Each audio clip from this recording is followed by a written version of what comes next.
Olá a todos, senhoras e senhores. Baruch Hashem, a gente acabou o segundo Maamar do Kuzari, certo? Tem um finzinho sobre a língua hebraica. E a gente finalmente terminou esse segundo Maamar, o segundo dos 5, a segunda parte do livro. Mas antes de seguir para a terceira parte, em breve, Bezrat Hashem, vamos fazer um pequeno resumo, uma pequena Hazará e uma conclusão do que a gente viu nesse segundo Maamar. Como a gente já comentou algumas vezes, os 5 Maamarim do Kuzari, as 5 partes que formam o livro, são comparadas, elas têm uma conexão com os 5 livros da Torá. O livro de Bereshit e o primeiro Maamar do Kuzari são conectados. O livro de Bereshit conta a formação do povo judeu, onde tudo começou. A primeira parte de Bereshit é passado bem rápido, as 2 primeiras parashot da Torá, Bereshit e Noach, englobam quase 2000 anos. E as últimas parashot de Bereshit, que são todas Lech Lecha, todas as parashot daqui para frente, vão falar sobre a formação do povo judeu da forma mais material possível, digamos assim. Avraham Avinu, Avraham, Yitzhak, Yaakov e as 10 e as 12 tribos. As 12 tribos. Logo depois disso, a gente passa para o livro de Shmot. O livro de Shmot conta para a gente sobre a estadia do povo judeu no Egito, o sofrimento, a escravidão que eles tiveram lá, e a saída do Egito. A saída do Egito através de Moshe Rabbeinu, através dos milagres, a travessia a travessia do Mar Vermelho, recebimento da Torá no Ar Sinai, certo? Temos aqui uma grande, grande história que demonstra como esse povo, que foi criado no livro de Bereshit, através dos avós, como esse povo se conecta agora com a Kadosh Baruch Hu, se conecta diretamente com Deus. E nossos sábios dizem que na travessia do Mar Vermelho, mesmo a mais baixa das escravas conseguiu ver lá coisas que nem o maior dos profetas viu. Qualquer escravo, qualquer Yehudi que tivesse lá no Egito, tivesse nessa saída na travessia do mar, viu coisas que mesmo Yehezkel, aquele que viu a carruagem divina, que é dos prakim mais difíceis de entender do Tanakh, de compreender, assuntos de Kabbalah muito profundos, todo mundo que estava lá, todo mundo que atravessou o mar, saiu do Egito, viu coisas grandiosas. Eles chegaram em níveis de profecia extremamente elevados, até que eles chegaram ao nível mais alto possível, em que eles próprios ouviram a voz divina na entrega da Torá.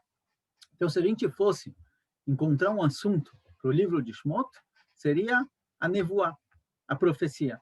Agora, não a profecia como geralmente se vê ela, como ver o futuro, saber o que vai acontecer amanhã, se vai chover, não vai, o que vai ser da minha vida lá para frente, não.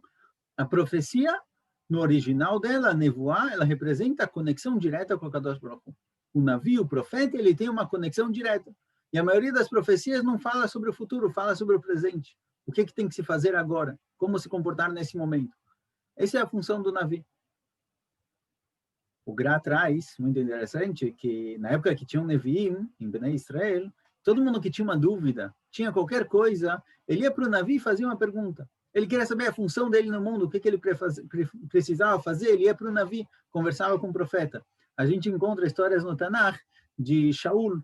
Shaul perdeu os animais que ele estava pastando do pai, o rebanho sumiu. O que ele faz? O que você faz quando você perde seus animais? Vai Shaul até o navio. Shaul vai procurar Shmuel, o navio, e perguntar onde está o rebanho. Ou seja, o navio, a função dele era explicar as coisas que estão acontecendo naquele momento. Coisas espirituais, de Yadut, de judaísmo, de Torá, de Akadosh Baruch Hu, e coisas simples do povo. Essa é a função da profecia, essa é a função da nevoa. Então, se esse é o livro de Shmot, o que a gente tem agora no segundo Maamar é justamente essa questão, a profecia. E esse foi o assunto tratado nesse Maamar. Embora, como qualquer conversa, às vezes a gente acaba puxando para cá e para lá, para outros assuntos, de forma geral, o contexto geral do nosso Maamar é a nevoá, a profecia. E agora vamos fazer uma hazará, vamos fazer uma revisão de algumas coisinhas que a gente foi vendo durante esse Maamar, durante essa parte do Kuzari, e vamos relembrando aqui conceitos que a gente aprendeu, coisas importantes conectadas justamente com esse contexto, com o contexto da profecia. É verdade que durante esse caminho inteiro a gente tem uns 30 shiurim sobre o assunto, tem vários assuntos que a gente levantou, mas a gente vai focar no assunto geral do livro, certo? Quando a gente estuda um livro, é possível que a pessoa realmente lembre tudo que ele estudou. Tem gente que é assim, lembra todos os assuntos que ele pegou. Mas a grande maioria das pessoas, é isso que a gente está fazendo aqui nessa revisão, nessa conclusão, é pegar os princípios básicos que a gente pegou desse livro. A gente aprendeu 5 coisas desse livro. Você terminou um capítulo, você terminou um assunto. Vamos pensar, vamos definir para nós mesmos, nas nossas palavras, o que eu aprendi. O que significa, o que eu pego daqui. Não dá para lembrar tudo, não dá para lembrar o texto inteiro, mas vamos pelo menos lembrar alguns princípios. Então, vamos lá. O nosso livro, o nosso Mahamar, certo? Só para a gente se conectar aí. A palavra Mahamar significa texto, o nosso texto, a segunda parte do Kuzari, que a gente tratou agora, que a gente estudou. Sobre o que ele fala. A gente falou que ele fala sobre a profecia. Então, vamos lá, vamos voltar para o começo. O primeiro assunto que surgiu lá atrás, no segundo Mahamar de Kuzari, são os nomes de Akadosh Baruch Hu. Como a gente chama Deus? Como a gente põe lá? Como a gente se volta para ele? Então, aqui a gente viu que tem 3 tipos de nomes, tem 3 tipos de adjetivos, substantivos que a gente usa. Tem aqueles que são comparativos. Deus é grande, Deus é forte, Deus é corajoso. São comparativos. Comparado com outros, ele é grande, comparado com outros, ele é forte. Mas não tem uma definição exata de altura, de força, quantos quilos ele consegue levantar. Não é esse o ponto. É comparativo, ele está além de alguma coisa. Ele é elevado, quer dizer, ele está acima da nossa existência. Esse é um tipo. O segundo tipo é aquele que a gente passa para Deus os nossos sentimentos. A nossa forma de ver o mundo, a gente transmite isso e usa essas palavras para Akadosh Baruch Hu. Então, por exemplo, a gente fala que Deus é piedoso. Quando? Quando a gente vê alguém sofrendo e de repente ele tem uma ajuda divina e melhora a situação, a gente fala, Deus é piedoso. Por quê? Porque se um ser humano fosse fazer um ato desse, a gente chamaria isso de um ato de piedade. Então, a gente usa nosso vocabulário de sentimentos para transferir para Kadosh Baruch Hu. A gente fala que Deus é corajoso. Quando a gente vê alguma coisa que precisa de coragem para fazer aquilo acontecer, a gente usa essa palavra para Kadosh Baruch Hu. Agora, também não são palavras definitivas, a gente não está definindo Deus aqui, porque Deus ele é infinito, consequentemente, não dá para limitar ele em algum tipo de definição, mesmo as mais positivas, como a gente vai ver em breve, mas a gente tenta, de alguma forma, se aproximar dele, falar sobre ele, porque senão teria uma distância muito grande. Então, esse é o segundo tipo, o tipo no qual a gente pega questões que são humanas, sentimentos humanos, ações humanas, e transmite isso para Kadosh Baruch Hu. Deus é um guerreiro. Por quê? Porque a gente vê o povo judeu vencendo na guerra, com ajuda divina, a gente chama ele de guerreiro. Agora, o que significa que ele é um guerreiro? Que ele realmente coloca um escudo, ele pega uma arma? Não, certo? A gente está simplesmente usando palavras comuns para os seres humanos e colocando isso em Deus, certo? Ctrl+C, Ctrl+V. Ótimo. Terceiro tipo são aqueles adjetivos, aqueles substantivos que a gente usa não como definitivos de verdade, sim para negar alguma coisa. Então, quando a gente fala que Deus é vivo, significa que ele não é morto. Quando a gente fala que Deus é um, significa que não são dois. Ou seja, mesmo falar que Deus está vivo, significa, a priori, é problemático. Por quê? Porque falar que Deus está vivo quer dizer que ele tem um coração batendo, quer dizer que ele pode morrer. A palavra vivo, ela tem aqui ela gera algumas conclusões da palavra vivo que você não tem como realmente transferir isso para Kadosh Baruch Hu. Então, o que a gente fala, quando a gente fala que Deus é vivo, Deus é um, a gente está negando alguma outra coisa. Ou seja, Deus é vivo e não morto, um e não dois, o primeiro e não o segundo. São palavras que vêm negar alguma coisa. Certo? Então, a gente tem 3 tipos de nomes que a gente coloca para Kadosh Baruch Hu, ou de acordo com as ações dele, ou de acordo com que a gente quer negar alguma coisa, ou comparativo. Esses são os 6 tipos de nome. O que isso tem a ver com a profecia? Porque todas as nevoot, você está falando com alguém, você está ouvindo de alguém alguma coisa. Então, a primeira coisa que a gente tem que saber é quem está lá.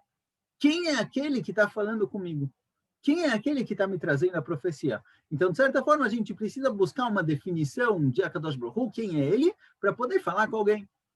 Se você não tem nenhuma definição de quem é Deus, é muito difícil de falar com ele. Então, quando você está na Tefilá, embora geralmente a gente evite imagens, certo? Não existem estátuas no judaísmo, não existem imagens, é proibido pela Torá.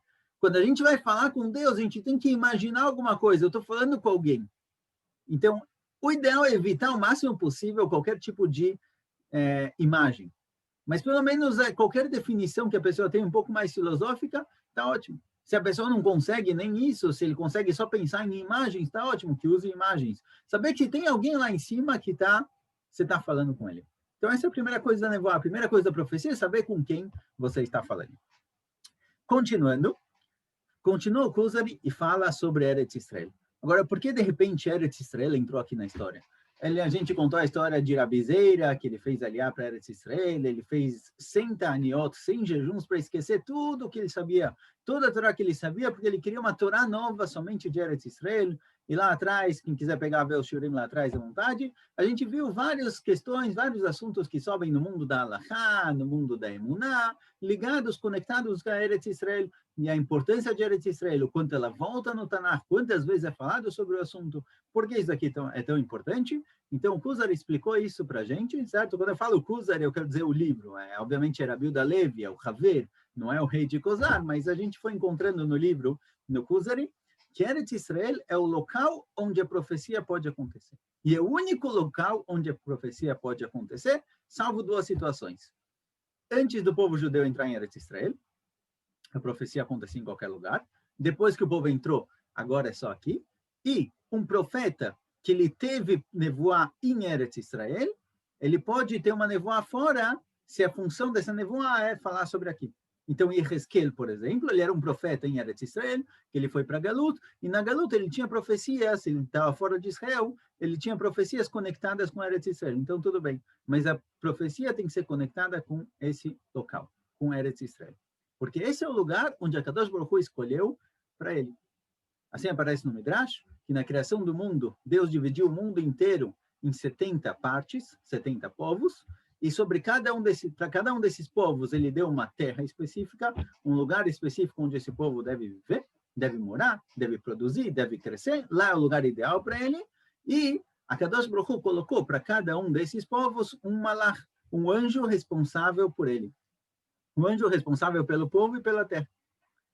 E nessa divisão, a Kadosh Baruch Hu escolheu Eretz Israel. Eretz Israel, lá ele colocou o povo judeu, e lá ele decidiu ter controle particular. Aqui ele toma conta. Como está escrito no Pasuk, Eretz Asher Einei Hashem Elokecha Ba. Essa é a terra na qual os olhos de Kadosh Baruch Hu estão olhando. Não é que ele não sabe o que está acontecendo em volta, ele tem conhecimento do que acontece no mundo inteiro, porém, fora de Israel, a conexão não é direta, se passa através de um malach, através de um anjo. Em Eretz Israel, a conexão é direta com a Kadosh Baruch Hu. Consequentemente, fala David Amelech, no momento em que eu fui expulso de Eretz Israel, no momento em que Shaul perseguiu ele a ponto dele ter que sair de Eretz Israel, ele sentiu como se ele estivesse virando idólatra, porque a conexão dele não é diretamente com a Kadosh Baruch Hu.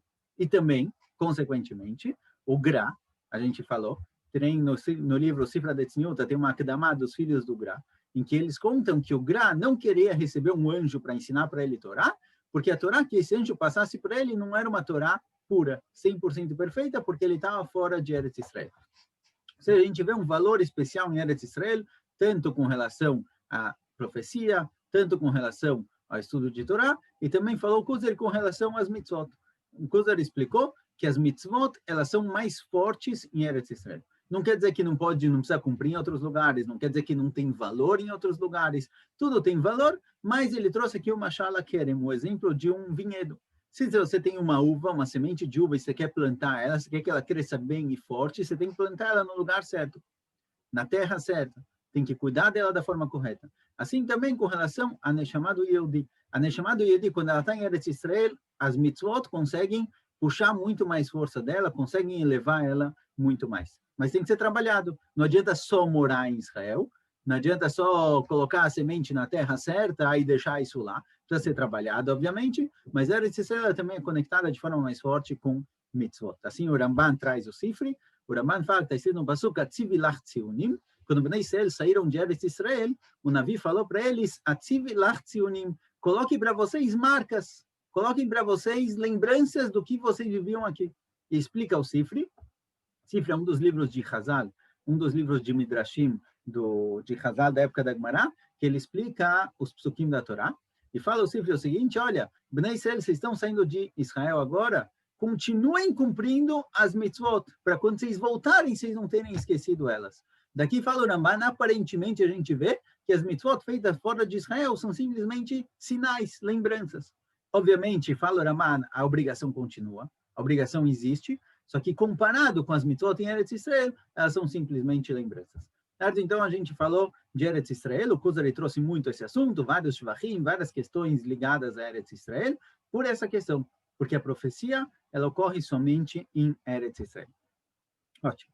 Agora, o que precisa para a profecia acontecer? A gente viu quem é que está falando com a gente. A gente viu aonde pode existir essa conversa. Só que tem mais uma condição. A terceira condição, o Kuzari tratou bastante disso, é a questão do Beit HaMikdash, o grande templo. Existem tnaim, existem condições para que a nevoá aconteça. O povo judeu ele tem que estar vivo, ele tem que estar forte, ele tem que estar bem construído para que exista essa conexão direta com a Kadosh Baruch Hu e a nevoá possa voltar a aparecer. E o Haver foi explicando a função do Beit HaMikdash, a função do Aron HaKodesh, a função do Mizbeach, que cada um é ligado com um órgão diferente, é como se fosse um grande corpo no qual você tem o cérebro, você tem o coração, e todas as partes do Beit HaMikdash, elas são conectadas e formam, na verdade, o corpo, formam, na verdade, o corpo do povo, certo? Então, o Beit HaMikdash, a existência dele, o funcionamento dele, os korbanot, os sacrifícios, eles vêm criar uma condição que permite com que a Kadosh Baruch Hu possa falar com o povo judeu, certo? Entre aspas, permite, obviamente, mas essas foram as leis. A Kadosh Baruch Hu, assim, ele definiu a natureza do mundo, que a profecia, ela precisa de determinadas condições para aparecer.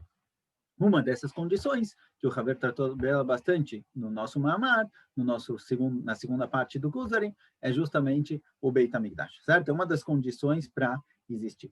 Agora, a gente sabe quem está falando com a gente sabe onde ele fala com a gente sabe as condições para que tenha essa conversa direto, leva a gente a uma conclusão extremamente importante, que o Kuzari falou dela, que se é possível que o ser humano, nesse mundo, tenha uma conexão direta com a Kadosh Baruch Hu, então esse mundo é algo bom.